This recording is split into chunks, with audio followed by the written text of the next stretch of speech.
చాలా మంది ఇక్కడ చెప్పారండి, పెద్దిరెడ్డికి మేము చాలా భయపడతారండి మనోళ్ళందరూ. దేవాడ పడమట్లో పెద్ద గుండా, వాడి పేరు చెప్తే పచ్చి మంచిలు కూడా తాగారు. వాటర్ ప్రాబ్లం అనుకుంటా. చాలా మంది కొంచెం మీరు జాగ్రత్త అని.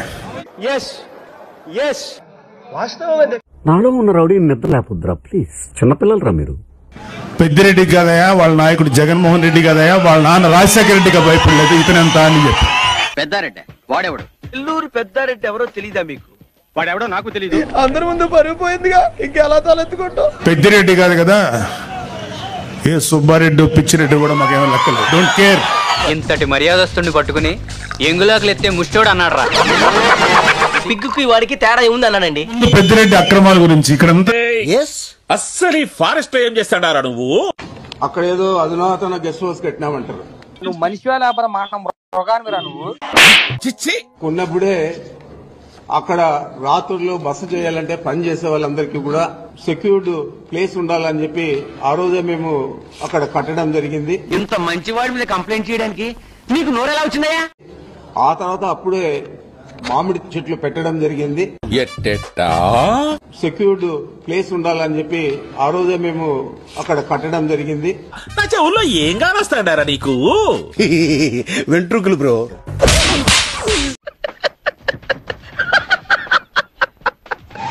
అలాగే ఇక్కడున్న ఏ రాయి రప్ప చెట్టు పుట్టం కదిలించినా సరే ఈ పెద్దిరెడ్డి అక్రమాలు ఎన్ని దారుణాలు చేశారు ప్రతి ఒక్కళ్ళు చెప్తారు.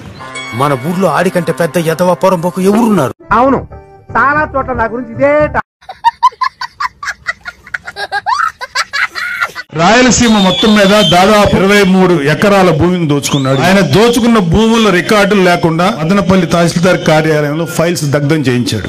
ఎన్ని ఎన్ని ఎన్ని ఎన్ని ఎన్ని ఎన్ని దారుణాలు సార్. తగలబడిన ఫైల్స్ చాలా వరకు 22A కింద ఉన్న ప్రభుత్వ భూములకు సంబంధించిన డాక్యుమెంట్లు. చేస్తా ఉండదు వాళ్ళు, చేసింది వాళ్ళు, మన మీద ఏళ్ళెత్తి చూపిస్తా ఉంటారు. నిజంగా ఇవన్నీ చూసినప్పుడే మూతి మీద మొలిసిన ప్రతి బొచ్చు మేసం కాదురా బచ్చా, కూర్చో. సరే, అన్నిటికన్నా సిగ్గుపడాల్సిన విషయం ఏంటంటే ఈ పెద్దిరెడ్డి రామచంద్రరెడ్డి అనే వ్యక్తి అవన్నీ எனக்கு అర్థం కానివి, అవసరం లేనివి. దాదాపు 2 లక్షల పైగా ఓట్లు వేసి గెలిపిస్తే డబ్బు తీసుకొని, మందు తీసుకొని, కులం పిచ్చితో, మతం పిచ్చితో 5 ఏళ్లకోసారి పోలింగ్ బూత్ కెళ్ళి ఓట్లేస్తుంటారు. వాళ్ళకంత టైం ఎక్కడిది రాజా? ఎవరి కష్టాల్లో వాళ్ళు బిజీగా ఉన్నారు. శాసనసభకు వచ్చి నీ ప్రజల తరఫున నీ గొంతు వినిపించడానికి ధైర్యం చాలా. నీకు ఎమ్మెల్యే పదవి ఎందుకు? అర్జెంట్ గా రాజీనామా చేయాలని మేమందరం డిమాండ్ చేస్తాం. చెప్పడం ఇది భలే ఉంది అబ్బా. కాదు, మీ వైసీపీలో 11 మంది ఎమ్మెల్యేలు ఇంక్లూడింగ్ మీ నాయకుడు జగన్ రెడ్డి కూడా చిన్న లేదు పెద్ద లేదు, ప్రతి కొడుకు నా పెళ్లి గురించి మాట్లాడుకున్నవాడే కూడా గెలిచి ఎందుకు మీరు శాసనసభకు రాలేకపోతున్నారు? ఏం పాయింట్ పెట్టావన్నా, సూపర్.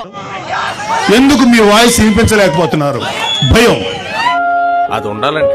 ఎంతగాడికి ఉందంటారా లేదంటారా? అంటే మీరు అధికారంలో 150 సీట్లు వచ్చినప్పుడు నోటికి వచ్చినట్టు బిహేవ్ చేశారు, ప్రజల జీవితాలతో ఆడుకున్నారు. ఏంటి బావా మూర్తొచ్చిందాలాగా ముసుగేసుకేడుస్తున్నావు? ఇదంతా నిమ్మలానే వచ్చింది బావా. అవును, మీకు సిగ్గు, అభిమానం, ధైర్యం ఉంటే వచ్చి మీ గొంతు శాసనసభలో వినిపించండి.